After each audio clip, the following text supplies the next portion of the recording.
Howdy folks, Brian Kusko here at Triple B, and today we've got my friend Michelle Fields from Moshballs on the channel. Michelle has just started vending shows, and she's got some things that I think are going to be important for any of you that might think about vending shows yourself at one point in time. So I invite you to stick with us for this episode, meet Michelle, have yourselves a good time. You're watching Triple B TV.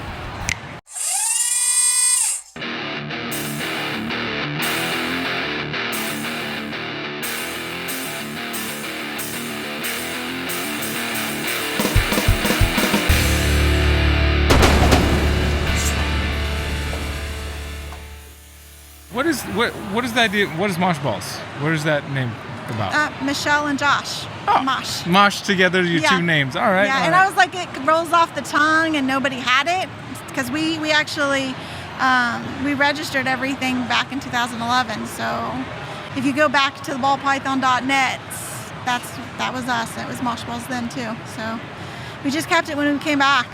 So made it good. Cool.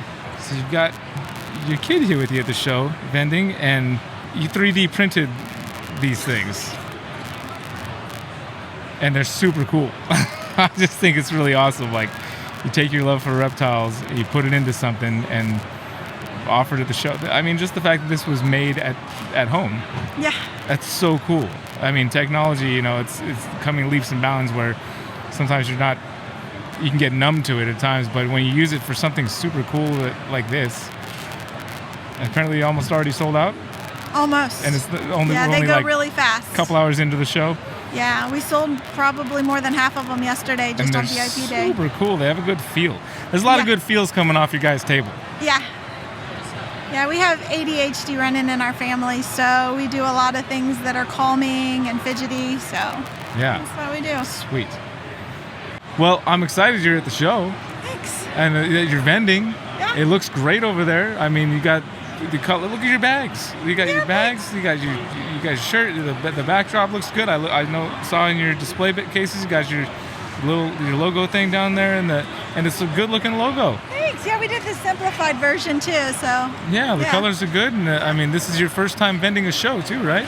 Well, it's first Tinley. So first we Tinley. did in ARBC St. Louis, and we've done Sin City twice. Okay, so this is your fourth show technically. Yeah. Okay. Yeah. Okay. All right. Well, at least I caught before it was too many in. Yeah. But that's exciting. I mean, it's exciting. Your vendor. I'm excited for you. I'm ecstatic. Yeah. Yeah. Well, I mean, you're just such a joy to have in my life, and then you get to. I just have appreciated you supporting me, so I just wanted to support you as much as I could. You know, being that you're. This is the first show that I've been at that you're vending at. Yeah. Yeah. Yeah. Yeah, I really appreciate this. Yeah. Yeah. Well, I appreciate it. It looks great. Thank you. I'm super happy that it looks so good too. I mean, Thank you put work in. It's clear that you put a bunch of work in. Yeah. Yeah. Yeah. I figured while I was waiting for breeding size, it's the perfect time to do the extra work. And I know it's small and they're not venomous, and that probably is not big enough, but I just did the little corner just in case. So. Yeah, that's a little attention to detail there. I mean, even a little tag on here, like it. Yep. Got our moshballs@gmail. When did you decide you wanted to start breeding snakes? That's an interesting story. So we actually originally planned on starting in 2011, and we bought snakes back then. And then the kids, so we have 3 kids, and they were still small, and it didn't work out. And so I went back to school and finished my degree, and I kind of was brokenhearted about it, to be quite honest. And we've had reptiles on and off since then. But about, I guess, 2018, we started watching all of the YouTubes again, and they always make fun of me for saying the YouTubes, but I like doing it because it aggravates them. My kids. And then we got back into it. And so in the Tinley show that they had in 2019, right before COVID, is when we bought back into the actual ball pythons. We got their father, which is a pewter-pied leopard, 100% well, he was 66% hypo, but we proved him out. We got him from Snake Eyes, And then we also got a bell, which was my dream back in 2011, because I don't know if you remember, but in 2011, the Blue-Eyed Lucy's were like the thing. And so when I came back, that was a little before my time as far as coming back into the snake world. But they were like $1,700 back then. And when we came back, they were like $300. So I, of course, bought one. That was like my goal the first time. So it's nice to have it. And I know nobody's like super psyched about them now, but I'm psyched about it. I'm actually aiming to produce my first blue-eyed leucistic animals this season. Yeah. And I got that one from Nerd, so I'm super excited because he said it's plus. So I'm just going to make the rounds with all the recessives to see what happens. So all right. It's like a mystery bag. Yeah, that's fun. Yeah, that's what when you're breeding, especially. Oh my God, hold on, I gotta film this. Wait, no, stop! I want to film that. I just saw that. I was like, it's just so adorable. It needs to be caught, and we need to show what just happened there. Obviously, this is not how you tie the bags before you're shipping them. This was just to walk a few feet down the aisle. But this is definitely a first. I've never seen a snake poke its head out of the bag just like that. It's such a cool shot. Oh my God, dude. That's the best laugh I've had yet today. It's way too good. She's like, nope. Oh, that was the best part ever, dude. I'm sorry. Okay, we might as well let him out of the bag and see. Let's check out your snakes. I'm sorry. Okay. I totally went. That was very unprofessional of me. I love it. It's so good. She is a super pastel Mojave, 100% double het hypopide. Because her mom her dad was the pewter leopard pied. Sorry, I'm gonna have to have you run that by me one more time. Pastel leopard Mojave, you said? Super pastel Mojave, 100% het pied, 100% het hypo. Okay. And it's orange ghost. I don't know why I tried to throw leopard in there. It's clearly not in there. No, her dad's got leopard. Oh, okay. But she didn't get it. So, and her mom is a hypo pistave.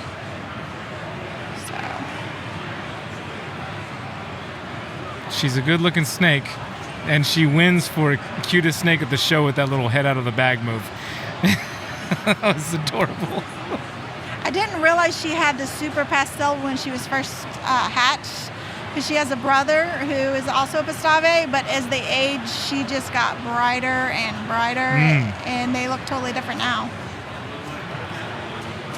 Yeah, the head. Well, with the Mojave, the blushing of pastel on the head is like it becomes more uniform, so it's a little more difficult to see, I think. Versus like if it was a lesser, just the head stamp's a bit different. Mojave just tends to have a more uniform kind of color, right? And a little more brown. It's definitely a beautiful snake. Yeah, they've been handled quite a lot. Do you do a lot of handling with your snakes, the ones you produce? And then how many clutches have you produced at this point? I've only had 2 so far. 2? Yeah. 2 clutches, and you've vended 4 shows. Yeah. We haven't put them on Morph Market, and we haven't really listed them anywhere else because we wanted to get out and meet people. Sorry. So going to the shows for you has been mostly about just getting to have face-to-face with people and getting your colors and name out in there and just share snakes. So you have snakes on your table that are holdbacks that have names. I noticed that you have some snakes that have names on the table. Yeah, these ones, I have one that's not for sale, and then I have one that it would take a lot for me to let her go. But I really hope she doesn't. Yeah. Okay. Take note, you folks at home that are watching that are aspiring to maybe breed your own snakes and attend a show and sell. That is I commend your technique there, or your modus operandi, or whatever you want to call it. The fact that you have produced 2 clutches, but you saw the importance, or realized the importance of getting out to shows, having a booth so you can start conversations with people, meet people face to face. That is the way to do it. Yeah, I think so. Because people have to trust you in this industry. If they don't trust you, they can't trust your heads. They can't trust any of that. So, yeah. And more I'm finding how important it is to be, I've known this, but just really truly realizing in my heart like how important it is to be face to face with folks. Yeah. In this ever-growing digital landscape that we also exist in. You get totally different personalities face to face than you do online. Yeah. Yeah. She's like, I want to go back in.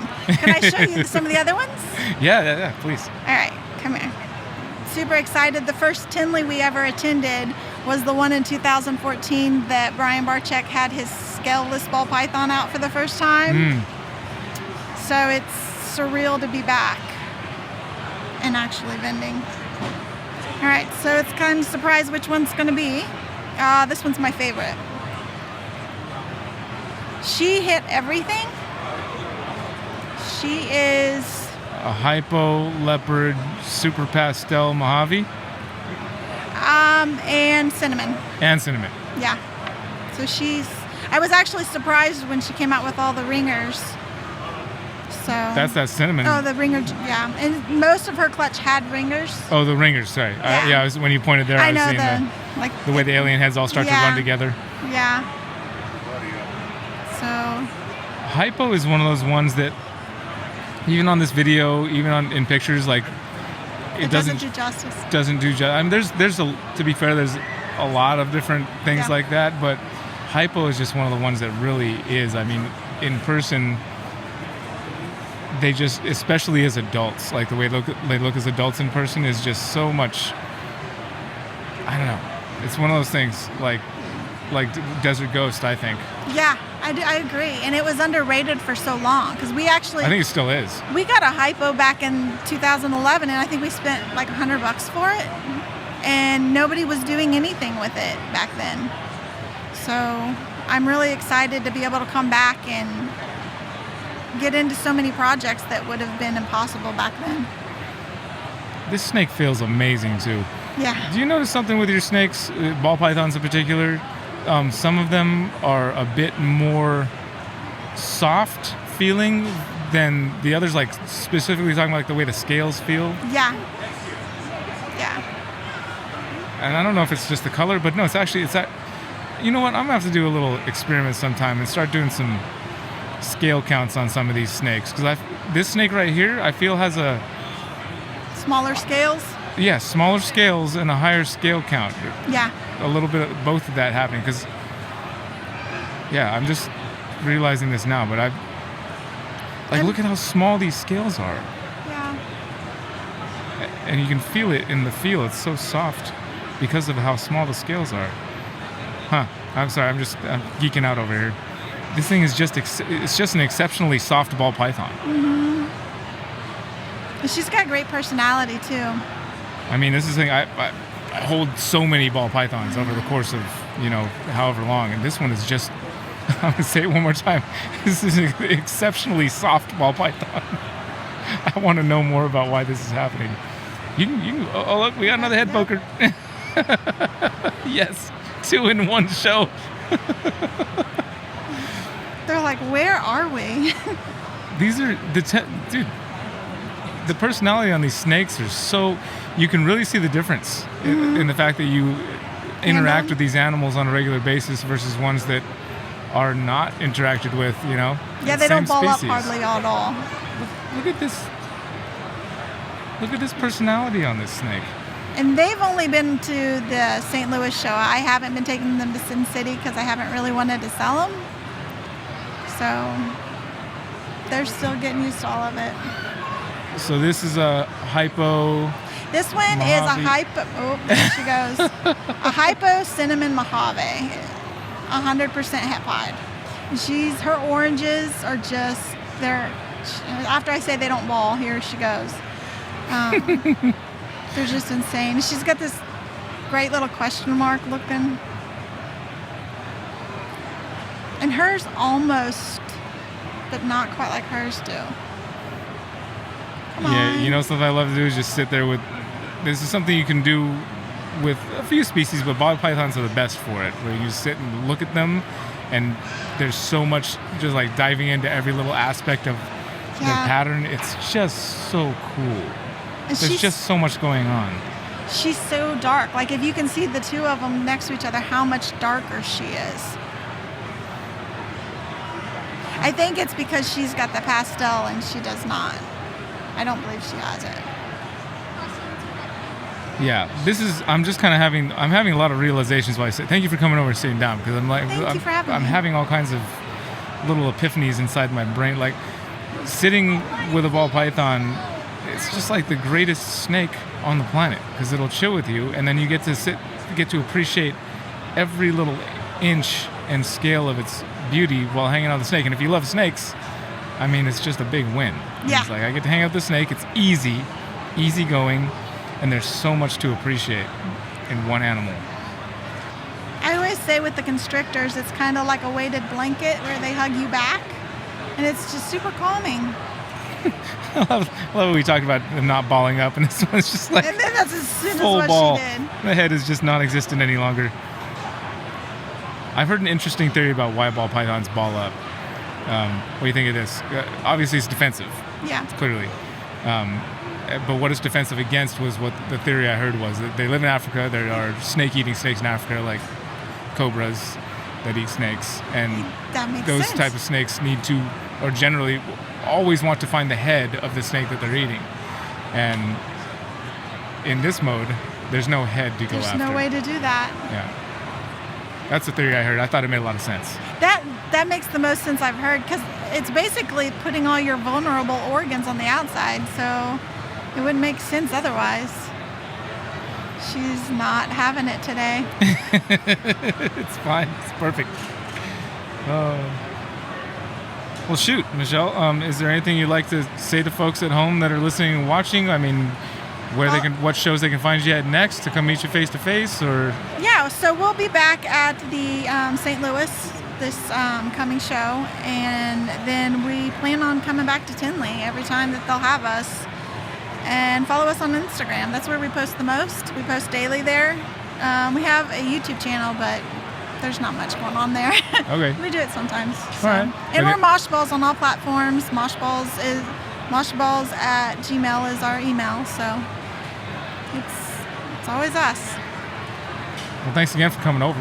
Yeah, thank Appreciate you. Thanks. All right, big shout out to Michelle again for coming on, and go follow her on Moshballs on Instagram and check out what they're doing over there. Check her out at an upcoming show, and the whole family at the table with their awesome vibes and awesome goodness, bringing it into the snake world and making it a better place. Tonight, as we do with all of our guests, we'll have Michelle on our Zoom call. If you'd like to come join us for that, there's a link down in the description. We can do a little Q&A with Michelle this evening, the day this video has come out. And we hope to see you there. But if not, then we'll see you next week right here on Triple B TV. And until then, y'all take care.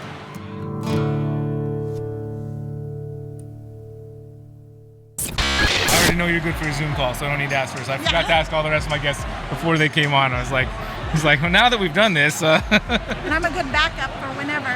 Yeah. Here, just get this thing about, you want it to be about About a fist from the mouth, yeah. Okay. And that's perfect. And yeah. I'm nervous. You're nervous? I'm super nervous. Why? I don't know. I've not done this before. Okay, that's a fair reason to be nervous. Yeah. First time. Yeah.